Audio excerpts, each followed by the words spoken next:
Gentlemen, will you please take your seats so we can begin today's conference? I take a great deal of pleasure in presenting to you today as our guest speaker, Dr. Werner von Braun. Dr. Braun. Gentlemen, the conquest of outer space is the greatest technological challenge of the age in which we live. The first decisive step in the conquest of space will be the placing of an object into an orbit wherein it will indefinitely circle the Earth. It takes a speed of approximately 18,000 miles per hour to accomplish this. And this is approximately 3 times the greatest speed ever attained by rockets today. How can we reach such a speed? First of all, of course, one could think of improving propellants used in present-day rockets. Secondly, we could shave some weights off our designs.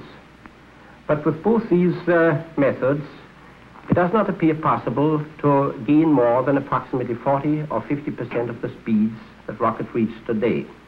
You see a model of a 3-stage rocket on this picture. Up to this lower white line here is the first stage. It is powered by a number of rocket engines which will lift the missile off the ground until it has reached, after approximately 1 minute operating time, a maximum speed in the order of 3,600 to 4,000 miles per hour. At this point, the first stage is jettisoned, its tanks are now burned out, and the rocket motors of the second stage take over. The second stage adds a velocity increment of approximately 6,000 to 8,000 feet per second to that of the first stage, and after this speed of approximately 12,000 feet per second has been reached, the second stage, likewise exhausted, would be dropped. Now the rocket motor in the last or top stage will take over.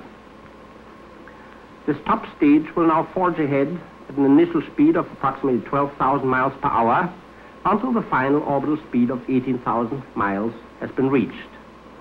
This speed is sufficient to keep the top stage in the orbit. Now, what exactly makes an orbit tick?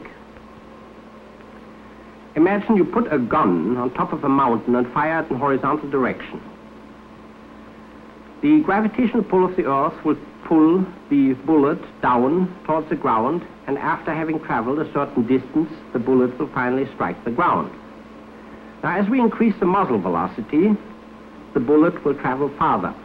And at a certain speed, the curvature caused by the gravitational pull of the Earth, which pulls the bullet down, will exactly match the curvature of the Earth.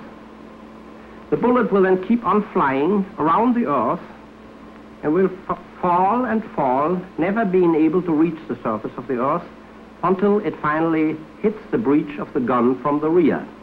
This is an orbit. You can establish such orbits at various altitudes. Theoretically, you could establish one immediately above the ground, but of course interference with the atmosphere would slow the bullet down and the orbit wouldn't be stable. So we have to go outside of the atmosphere.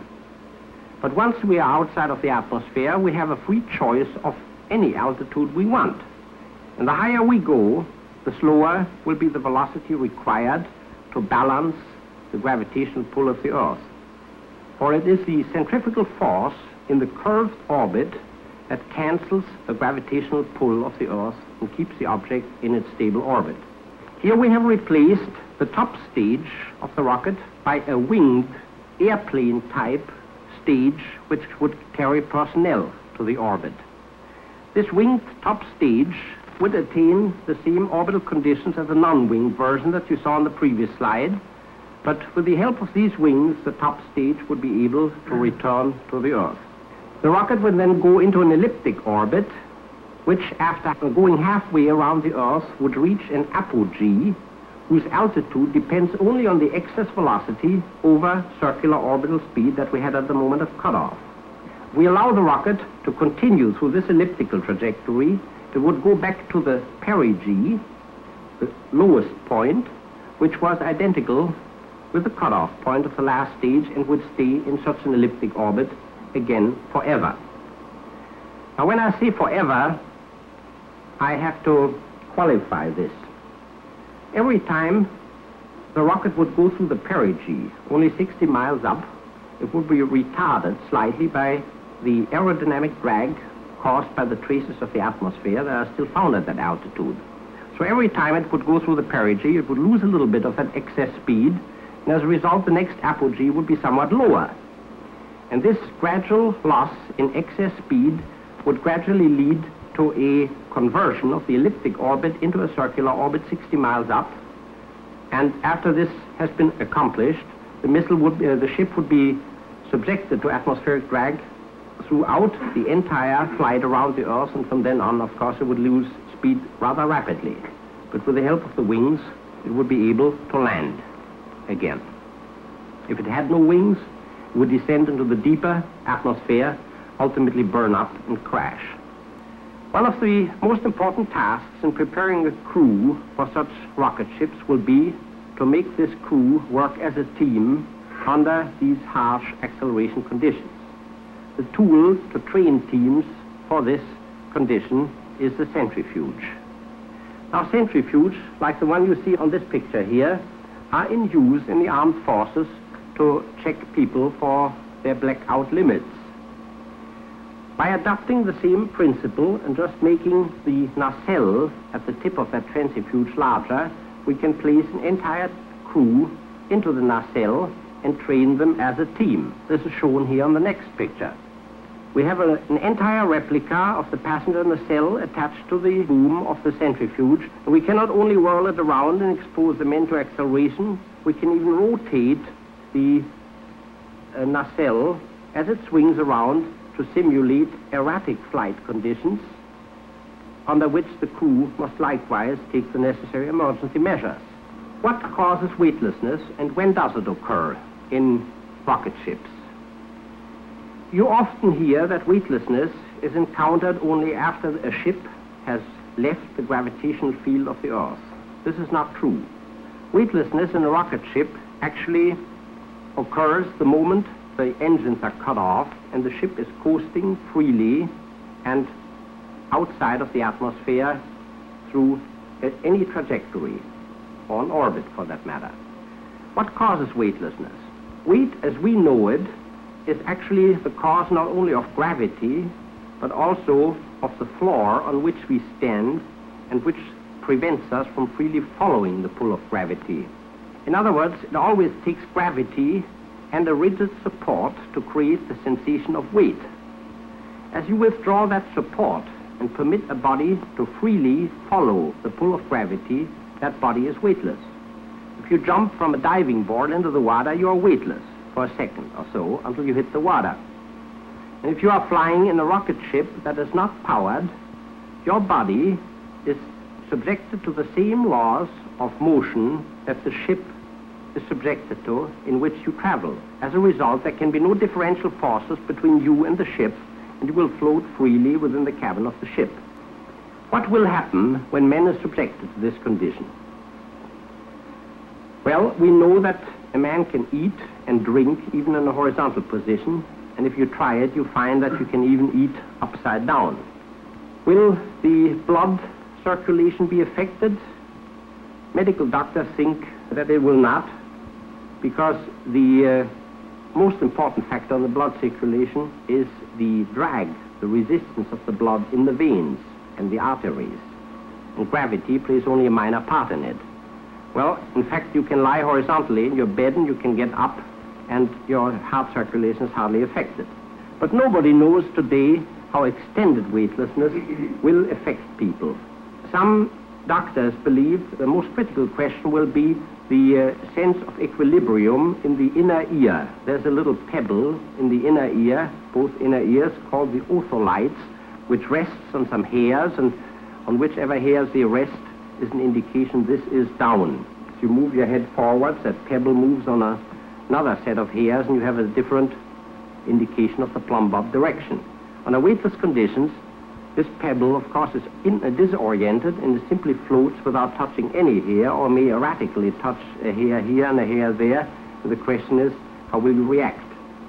The feeling is some people may get seasick, maybe they can get used to it. On the right side of this picture, you see a large wheel-shaped space station, which should be construed more or less as a proposal as to what you could possibly do with a space station, and it is not necessarily a proposal that a space station must look exactly like the thing in particular, must be that large. In fact, it can be a lot smaller if you want to reduce the equipment aboard or prefer to have several smaller ones. The wheel shape has been chosen for the purpose of doing away with the permanent weightless condition prevailing in the orbit. By putting a spin on such a wheel, you could provide an artificial or synthetic gravity in the rim. The wheel would simply spin slowly about its hub, and by putting the right spin on, you can either simulate 1g acceleration in the rim or 1/3 of a g if that's considered sufficient. At any rate, you can give people their weight back. The people, of course, would live in the rim. Now, how would it be possible to build such a large station in an orbit, and how could we bring the equipment up to do this? The cargo holds in even large rocket ships will always be limited, so one of the most important things will be that you can ship the parts up small enough so they can be stowed away in the cargo holds. One way of doing it would be to fold them together. And in this particular proposal, I had envisioned to build the space station of 10 or 15 segments of rubber impregnated fiberglass or some material similar to that used in rubber floats or rubber rafts, and put the ring-shaped space station together from these sections. After the assembly has been completed and all the sections have been joined together, the entire unit can be inflated like an automobile tire, and this would provide not only the necessary rigidity to the structure, but also the atmosphere within the tire in which people could live. Of course, for an extended stay, it would be necessary to replenish the air and provide an air conditioning system, an oxygen replenishing system, and CO2 removal system in the station. Inside, such a space station may contain all sorts of equipment. There will be laboratories in the rim where phenomena can be studied which are not accessible to experimentation on the ground. Such experiments may include questions involving biological and zoological life under the conditions of outer space, cosmic radiation, meteorological research, whereby the Earth can be observed from the outside, astronomical laboratories, etc. Close to the space station, there will be a powerful telescope. If you aim this telescope at the heavens, you can see the planets unblurred by atmospheric effects, and we can expect to be able to take photographs of planets like Mars or Jupiter with unprecedented clarity. As far as the military application of the station is concerned, it seems even feasible to use such a platform in space as a base for the bombing of objects on the ground. And it is my opinion that such bombing could be carried out with an unprecedented accuracy from such a station. The most important application of a space station, however, will be that it can serve as a jump-off basis for trips into deeper space. Once we are in the orbit, we can disregard a lot of the requirements required for rockets capable of ascending to an orbit. In the first place, we can completely forget about aerodynamic drag and streamlining, because any flights into deeper space will be outside of the atmosphere.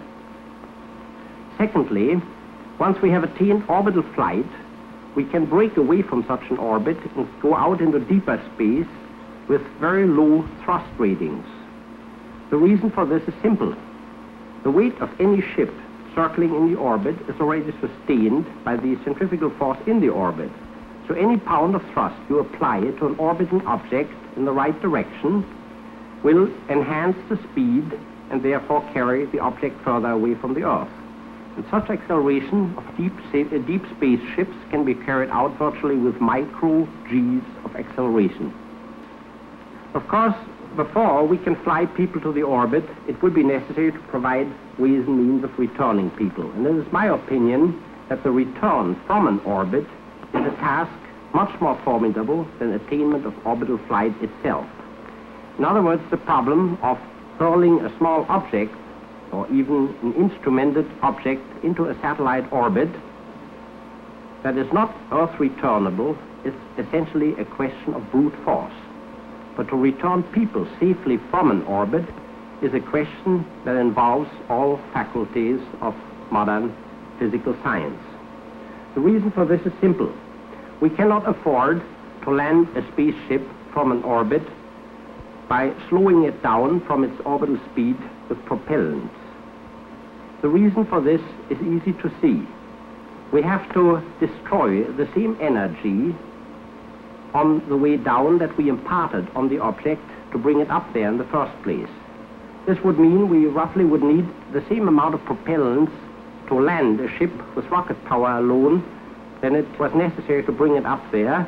And of course, this fuel would constitute payload for the ascent, so initially the ship must be much larger if it were to carry enough fuel for the descent.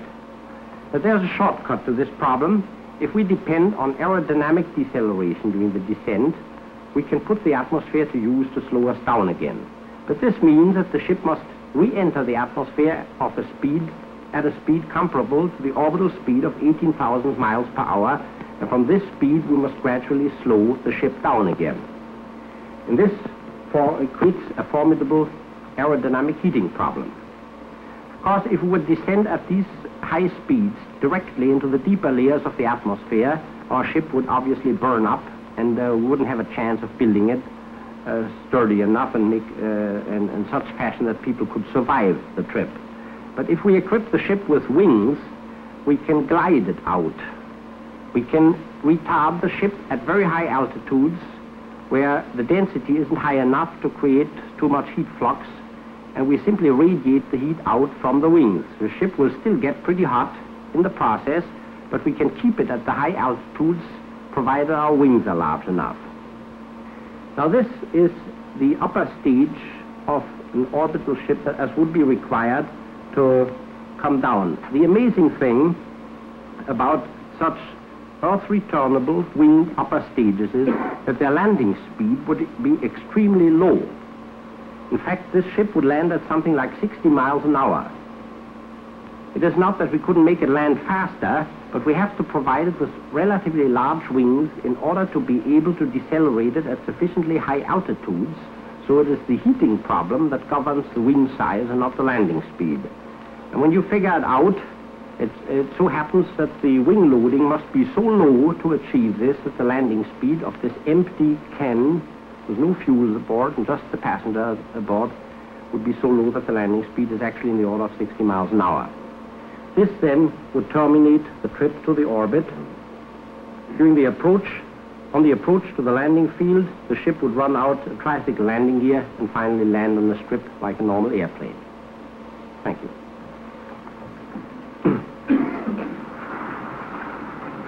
Gentlemen, Dr. von Braun has kindly consented to answer any questions you may have, and I presume that you'll have lots of them.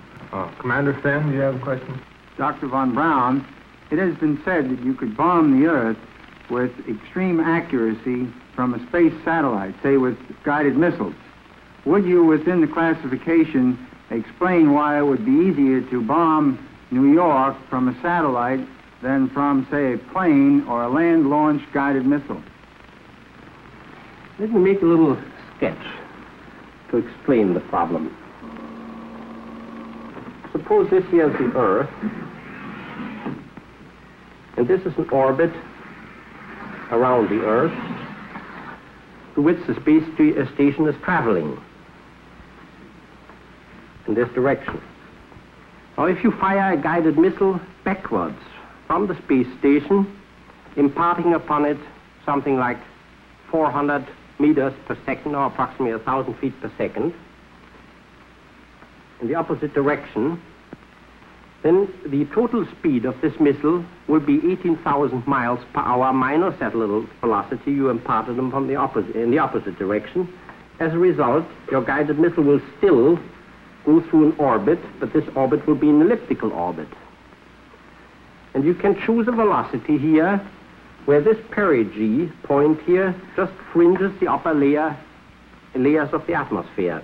Now it is important to note that during this entire flight through this ellipse of descent of the guided missile, the space station and missile will always be very close together because they are both going along like this. At this point here, where the perigee is reached, the missile will be a little bit ahead of the space station because its period of half revolution, the time required to travel from here to here, is shorter than for the space station that goes from here to here. As a result, it will be slightly in angularity ahead of the space station. At this point, the station will be here and the missile will be here. Now the missile begins a glide through the atmosphere. It is a winged missile. It will descend deeper and deeper into the atmosphere. But during this entire flight, the space station will stay overhead. So it can keep track of the missile even during this phase. And since the missile loses speed here, whereas the space station does not, the space station will catch up angularly with the missile again. So as the target finally comes in view, say this is the target, the space station will still be overhead and the missile will be here. So during the entire flight of the missile, you maintain a line of sight between the space station of the missile, and as you approach the target finally, even the target will come in the line of sight.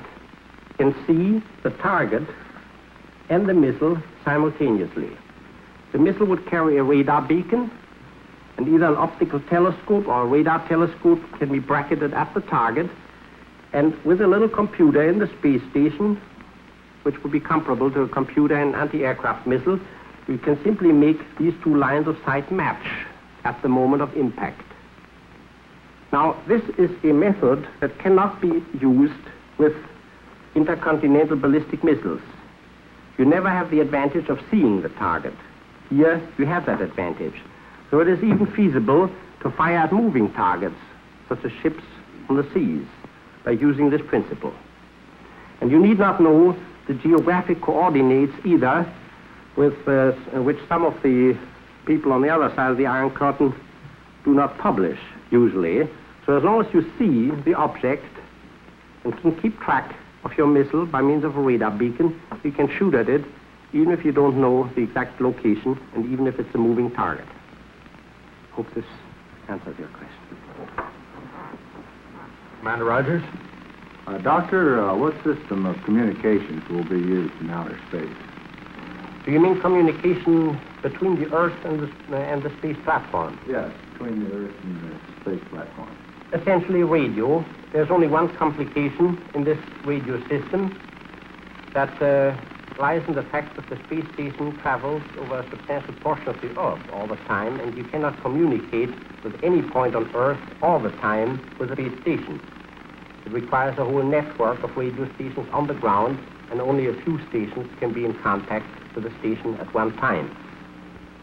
Short waves cross the ionosphere quite easily, and it is an established fact. We have lots of experience in ballistic missiles today to know that we can penetrate the ionosphere quite easily with radio. Commander Reed? Doctor, what system of map would be used to locate a spaceship? Do you mean navigation for the crew of the ship? In other words, how would the crew navigate its ship to the... How would you navigate a spaceship from point A to point B in space? Well, if these points are close together, you could do it optically. You would determine the position of point B to which you are traveling against the background of the stars, determine its position and motion, and then feed the necessary correction into your speed so as to match this point at the predetermined time. Now, if it's a navigation problem over greater distances, such as, shall we say, the rendezvous problem of one newly arriving spaceship with a space station, you would apply techniques like taking radar bearings or optical bearings. And if the question is to set up the ship for a return maneuver to the Earth, that you want to land at a certain predetermined spot on the Earth, the emphasis would be on putting the right attitude on the ship for the initial landing maneuver and also time it properly. And this can be done with clocks, signals from the ground, and also with determining your position above the ground, simply by measuring what point you are just passing over on the surface of the Earth. For greater distances from the Earth, star occultation measurements behind the rim of the Earth and the Moon are a very effective way of maneuvering. So I think navigation will be carried out with different means, but most of them will be optically and by means of radar. Colonel Haberger? Doctor, what would be the expected lifespan of a spaceship, considering that it might collide with meteorites or dust particles in space? And could any protective means be devised to increase this lifespan? The question of lifetime and protection go closely together. It is known from shooting star observations that the frequency of abundance of small meteors increases as their size decreases. So the smaller ones are to fear, and the big ones are few and far between in outer space. Now, fortunately, the small ones can be warded off quite easily with a relatively thin armor of dural or metal, or steel. Even the skin of a normal airliner would give you protection against shooting stars up to about 16th magnitude. If you want to have a little more, you may have to use steel to do it. But the weight penalty wouldn't be severe. In fact, the hull itself provides already quite a little bit of protection. Dr. Fred Whipple, the Harvard Astronomical Observatory, has proposed to use so-called meteor bombers to protect rocket ships and space stations from this meteor danger. The principle of such a meteor bomber is simple. It is nothing but a thin steel or dural skin spaced about an inch or two outside of the inner hull of the rocket or space station.